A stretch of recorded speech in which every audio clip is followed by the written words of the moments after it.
You're listening to My Inner Teacher with Peter Starius and Crystal Ariel. The answers you seek are within you. Ready. David, welcome to My Inner Teacher. It's really a pleasure to have you here. Thank you, Peter. Thanks for inviting me, Crystal. It's great to be with you guys. Great. Yeah.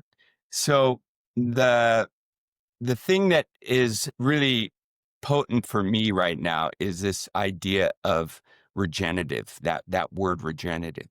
And in terms of regenerative travel, the industry in and of itself is probably not the best example. How did you discover that this principle could be applied to travel, and specifically how it applies to the places that you're in the process or have built in terms of travel?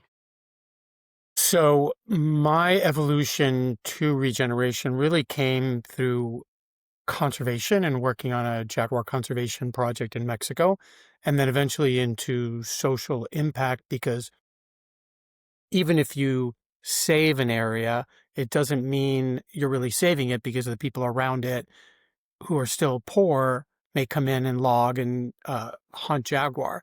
And so you need to solve not only environmental problems, but people problems. And then in 2006, my ex-wife, Sandra, did a brilliant move of going off and interviewing a bunch of people to be involved in the development of Playa Viva project that is based near Zihuatanejo, Mexico, 200 acres, a mile of beachfront, which you've been to, Peter. And Bill was working in a regenerative way and kind of came to us with this concept of working at a whole systems level. And that if you understand the history of place and how a place got to be degraded, and in most cases where we as humans are working, we as humans have degraded that place, then we can understand our role in bringing back the abundance that was there. And that really started my journey from conservationist to a conservation and social impact dualist to really a whole systems regenerative thinker in what we're doing, and applying it to this touristic development that evolved into Playa Viva and then evolved into the concept of regenerative travel, a collection of the Playa Vivas of the world. So that's the short and brief history. So are you saying that this term regenerative travel, you kind of started that movement? This is something that came from your inner creativity? Well, I think there's a lot of people throughout the world who are already doing it. I mean, there's some great examples like Fogo Island Inn and Zita Cobb. She doesn't use the word regeneration. She doesn't use that language, but she's all about kind of community-based economic value creation. And there are many people all over the world. So, we had seen the word regeneration worked in agriculture. And when Amanda Ho, my partner with Regenerative Travel, came along, we agreed to kind of go out there with a brand of Regenerative Travel to create this collection of not just hotels, but then, she really expanded it to the entire ecosystem of travel agents and DMOs and, all the folks who need to be part of this larger system. And what were you doing before that? I call myself a recovering sales and marketing guy, mostly in business development, working in media and technology. So I've really kind of evolved through all that. Yeah. So for listeners who feel the need to be constantly on, because I mean, sales and marketing is something I also understand. I've been in that for like over a decade, and especially nowadays and now with AI, you can't ever beat AI. The AI is going to be faster and smarter than you most of the time.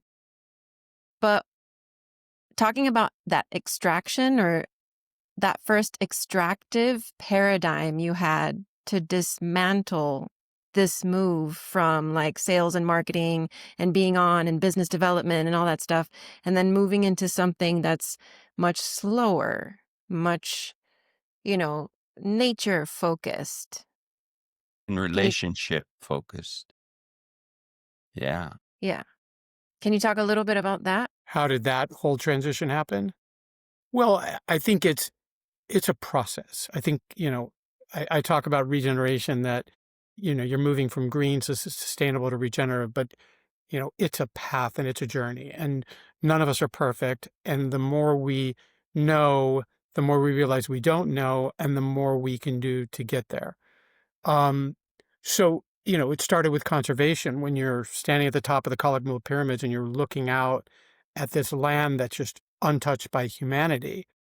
And then you go to Costco to buy stuff and you see all the trash you're creating, you realize the incompatibility of your actions, right? And so then you're like, okay, now what do I need to do with my day-to-day life? And a lot of this came from meeting Julia Butterfly Hill and realizing that we need to change ourselves first and then be that example for other people. So for me, it's been this journey. Same thing with meeting a gentleman by the name of Sean Paul and the work he was doing with social impact along with conservation, of solving people problems before you can solve planet problems, because we're kind of the problem.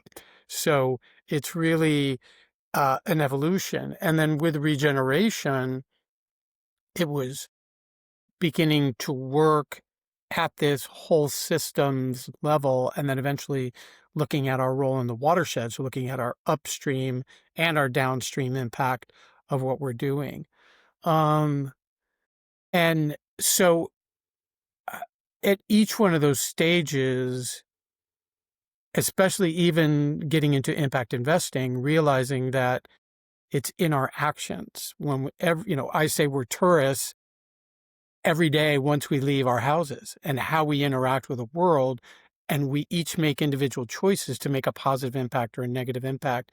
And that's not just with what we spend, but how we invest our time, which is our most valuable resources. So, Crystal, did I answer your question, or you want to kind of double click on that one?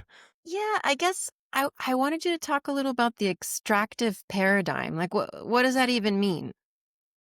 Well, tell me what the extractive paradigm means to you, and then I will kind of put it into, my context. Yeah, I mean, we talked about this a little bit before we started recording, and I mean, I've never heard that term before, so I'm just gonna make it up. When I read that, it's kind of like extracting yourself from what was normal, what was a life you knew, and then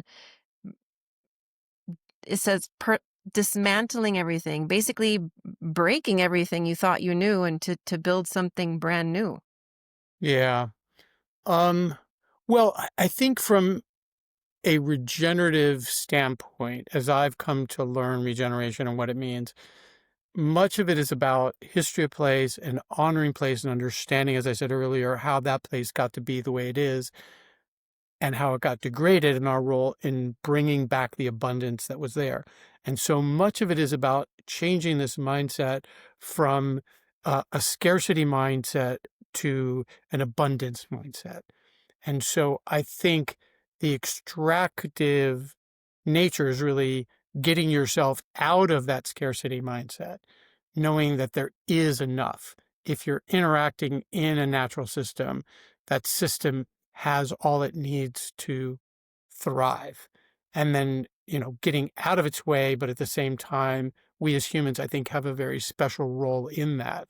Um, I take it back to a biblical perspective, in the way that Genesis gets translated to, God created man and then gave him, quote unquote, dominion over all of his creation, her creation.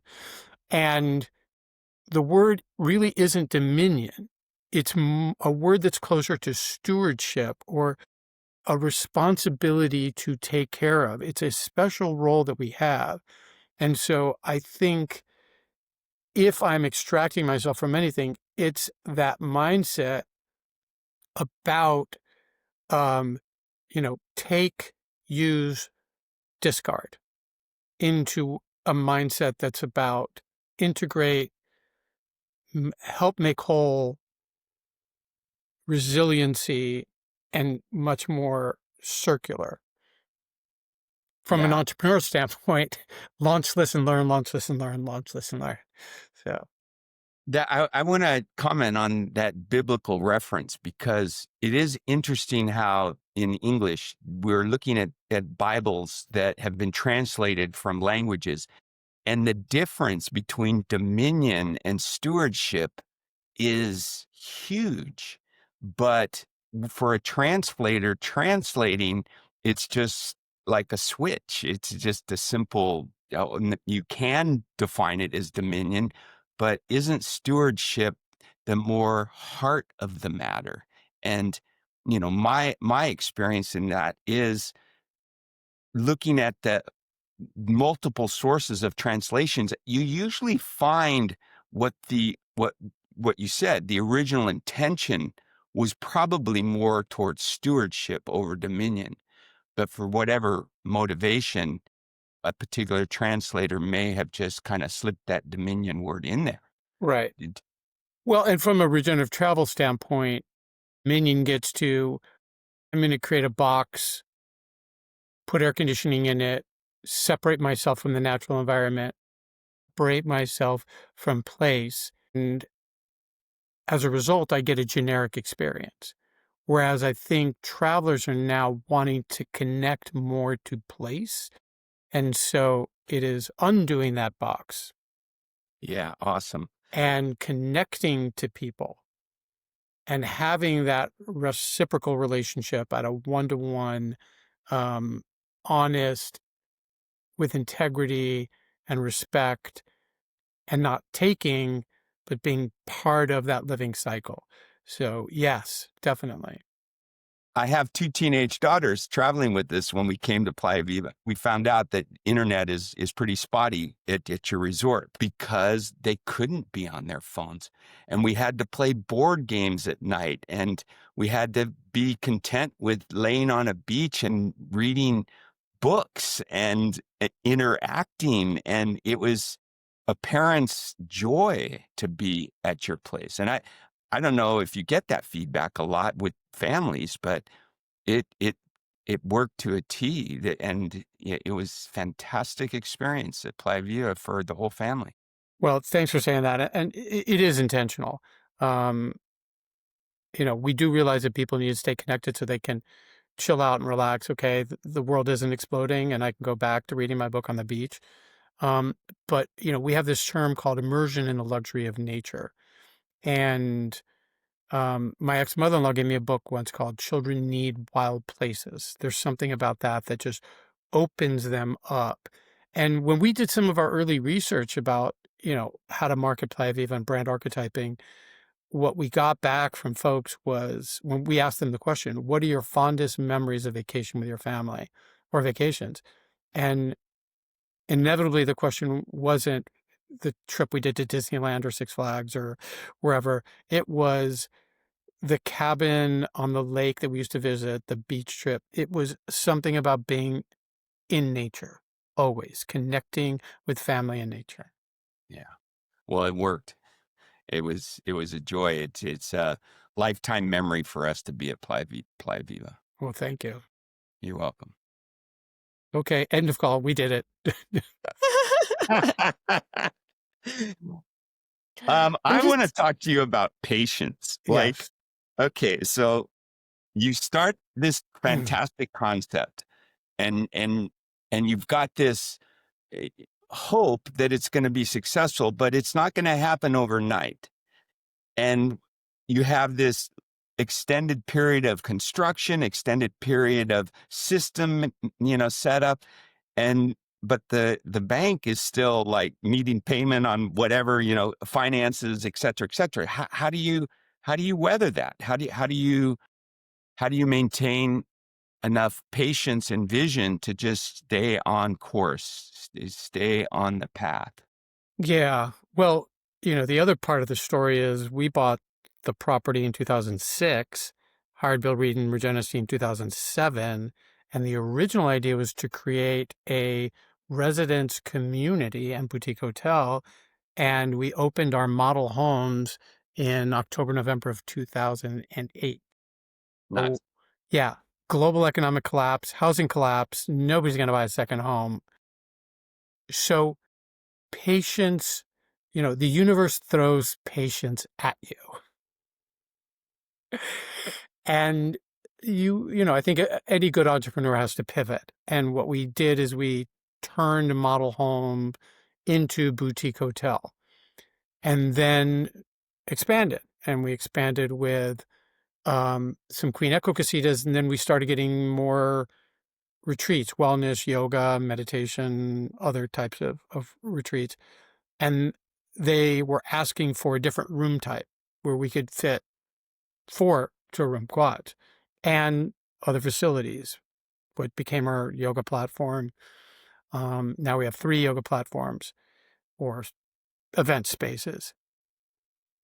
So it was listening over time to what the place needed, but still moving at a fast clip, because we close for the rainy season August, September, October.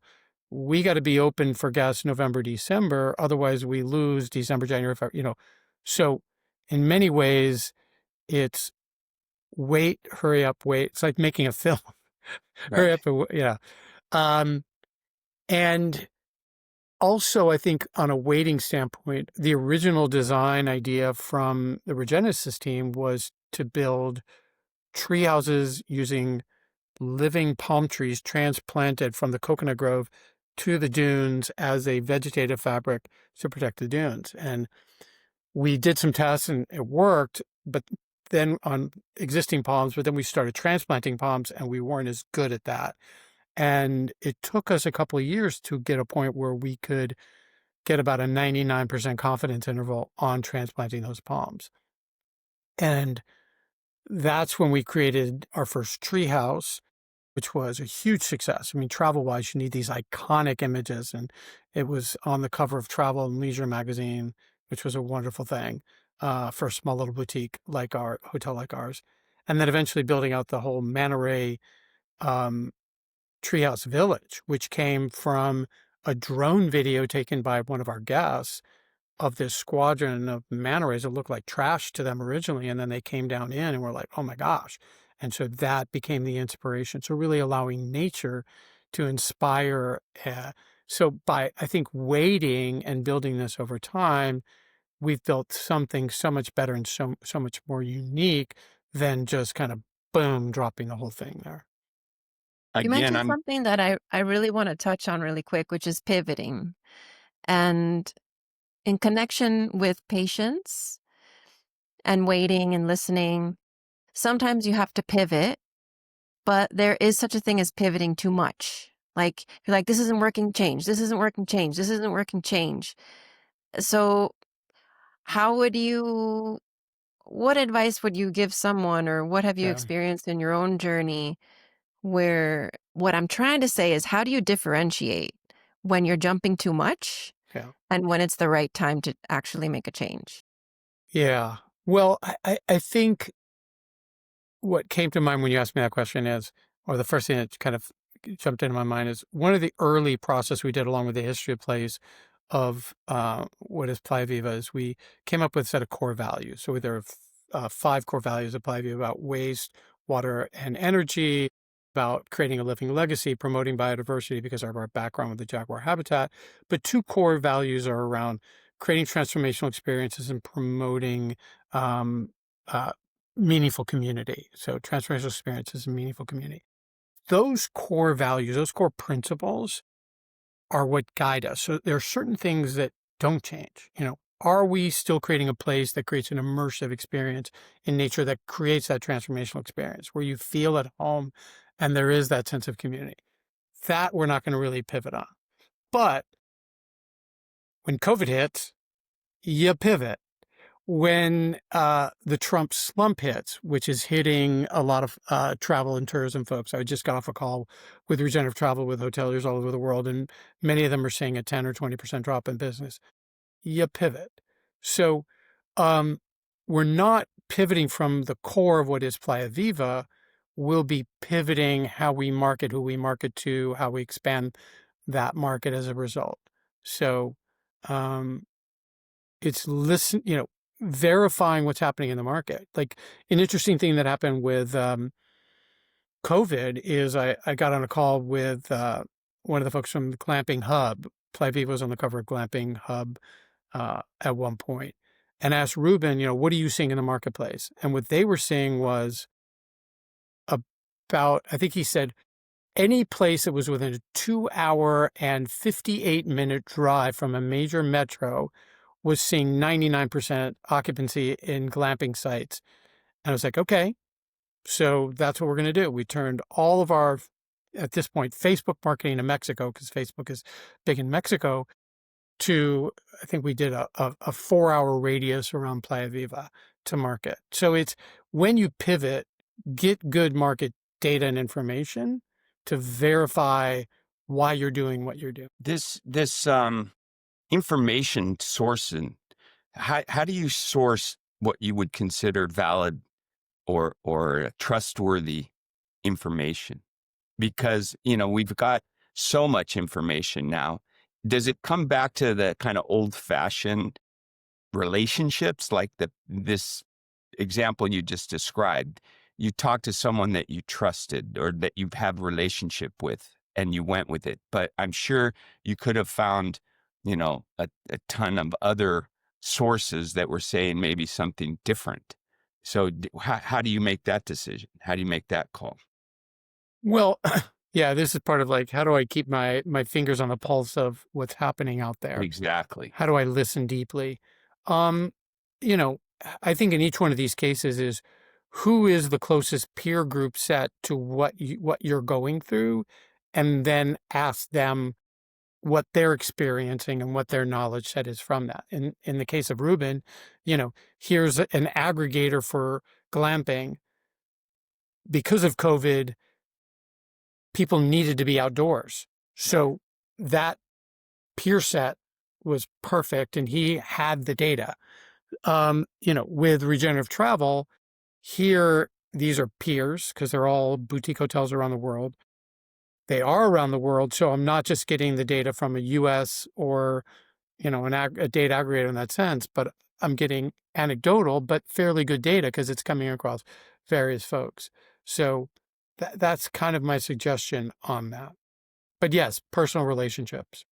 And I was also mining, hoping in the conversation, at some point it comes down to just a gut feeling, or, your accumulative experience in business making an intuitive call like, okay, have you ever had one of those where you're getting data, but ultimately there's some deeper Yeah. choice that you respond to? Does that Yeah. ring a bell? Well, I mean, you remind me of the book Blink, right? Right, Which exactly. is, our body knows before our mind knows that something's wrong here. And yeah, we were seeing either cancellations or people moving it off a year, or you know, we could see the data.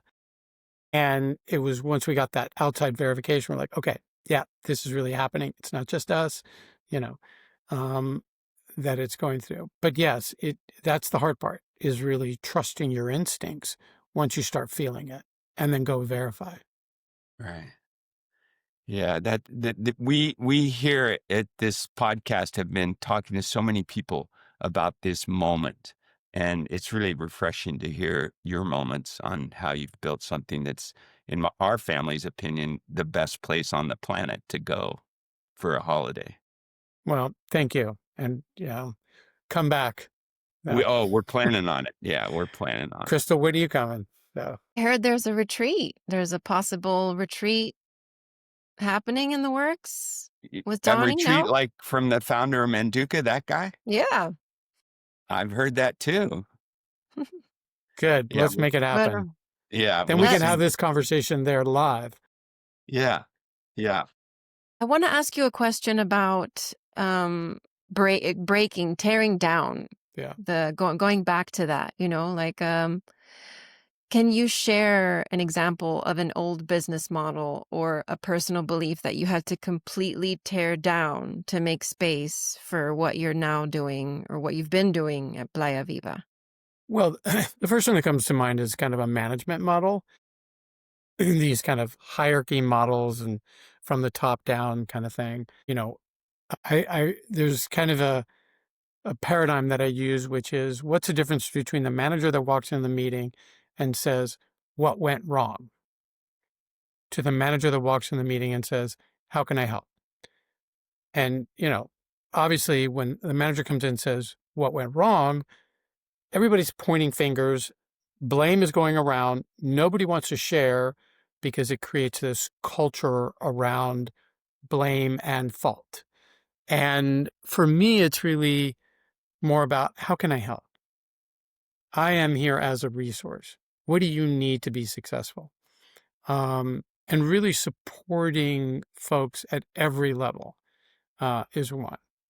I think the other one related to that I've really taken on recently is kind of working in circle. That everybody sits in a circle. There's no hierarchy. There's no inside and outside. There's no top or bottom. There's no multi-layer. We're all here with equal opinions and equal ability to share. And then when we do these circles, they usually have kind of three questions. One is, how do you feel? And how do you feel really is about how are you showing up? What's happening in your body, in your life? And share it.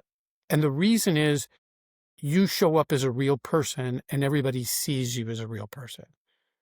You know, shoot, when we're meeting with the gals from Recimar, these are all 20-year-old women who are leading this watershed regeneration program. And one of them says, today's the anniversary of my dad's death.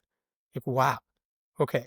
Now I know more about what's affecting you, what's on your mind, and how to be a better person there for you. So that's one thing. I think that the other question really is about, share success, share things that you're working on that are going well, so people can storytell around what's working, what they're doing. And then the third one is, what do you need help on again? So that people can come in and say, well, I'm kind of struggling with this thing. And it's not just me as the expert, but it's really the circle that can help and bring those solutions, and to know that everybody there has that. Just because I'm a bald, privileged white male doesn't make me have all the answers. And I think that's another one too, is this whole white man's disease. So many people who come to work with us at Playa Viva often come in with that mentality, or hopefully they don't, but because we try to nip that at the bud. But, that's one where we've learned for our volunteers, they need to stay at least 3 months. So they don't come in thinking, I'm here to solve something quick and I know the answer, but it's more about being present and being part of, rather than coming in to solve. Okay, so it sounds like you needed to dismantle this mindset of hierarchy and also bring more human into business. Is that right? Yes. And I think is part of breaking down that hierarchy,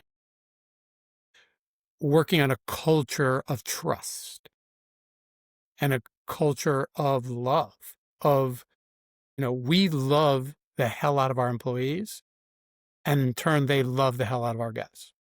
And it shows. Right. That was so powerful of an experience for us as a family.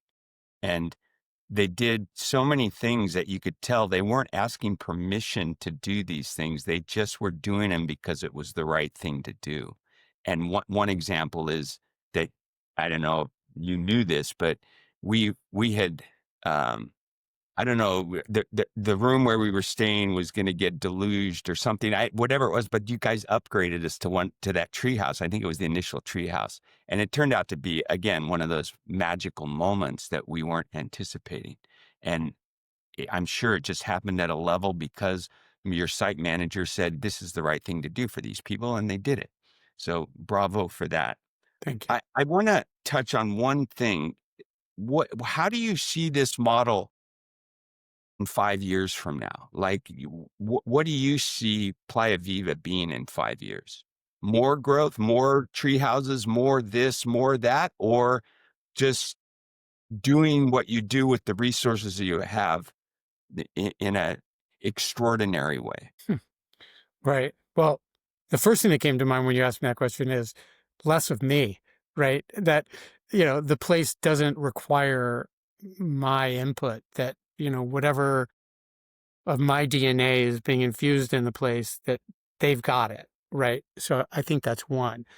The other one would be instead of more, it's right-sized, resilient, appropriate. Hotel economics definitely require more for economies of scale. And, I remember one of our guests who was going to have her wedding at Playa Viva came when we expanded from 12 rooms to 19. And she was really worried that we had lost what made Playa Viva special. And at the end of her tour of seeing all the facilities, including an increase of the common area in the kitchen and the bar and infrastructure, she said to me, not only did you not lose what made this place special, but you've taken it up a notch. And so I think that's an important part of whatever we do, is making sure that we continue to take it up a notch. And so being recognized by Michelin guides as they're now reviewing hotels and getting 2 keys from Michelin, that's important to us.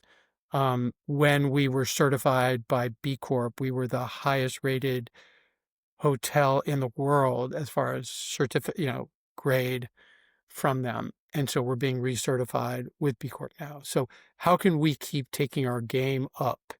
So making more of an impact, being more inclusive, providing a better guest service, creating that abundance in people and place.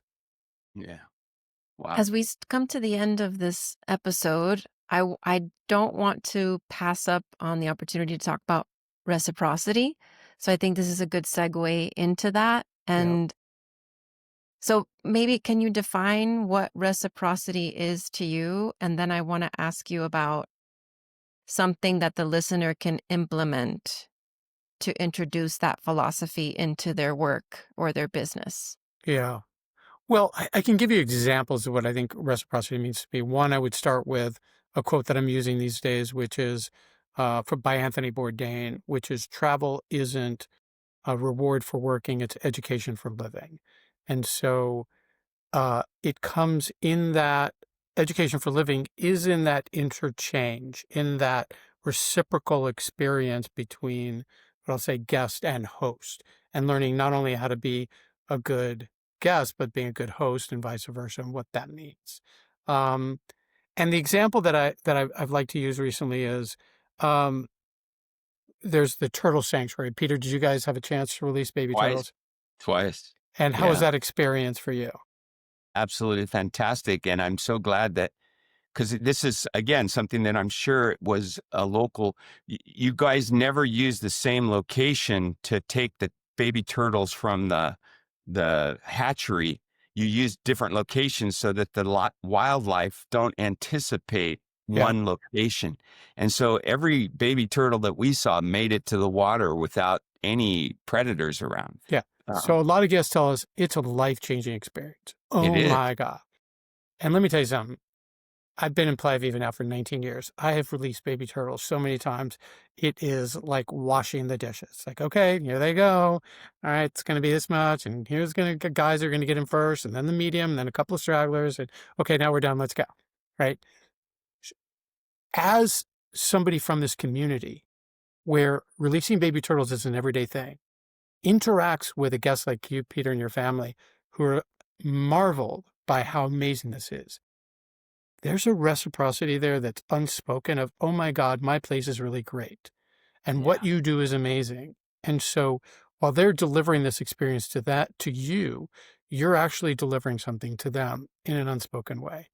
And so, reciprocity to me is about the conditions that create this honoring of people and place through that interaction. Fantastic. What's something that a listener can do to apply that into their lives? I think it's about letting ego go, and engaging at that kind of honest and respectful way in whatever that interaction is, that exchange of energy, whether, as we spoke before, went live, that it's money and that's an exchange of energy, or it's our time, which is the most valuable resource because it's the most limited one that we have, or any one of the other resources that we share. Okay. So That was lovely. thank you. Well, thank you for being here and chatting with us today and being on my Inner Teacher podcast. Well, it's good to be able to be on and have this kind of halo effect around. Yeah, it worked on us. We are just at your footsteps there. Thank you for being here. Well, Thank it's great to have this conversation. Thank you, guys. you, bet. Until That's it for this episode. Be well and stay open to the teacher within. If you've enjoyed our time together, follow or subscribe and stay tuned for upcoming chats you don't want to miss.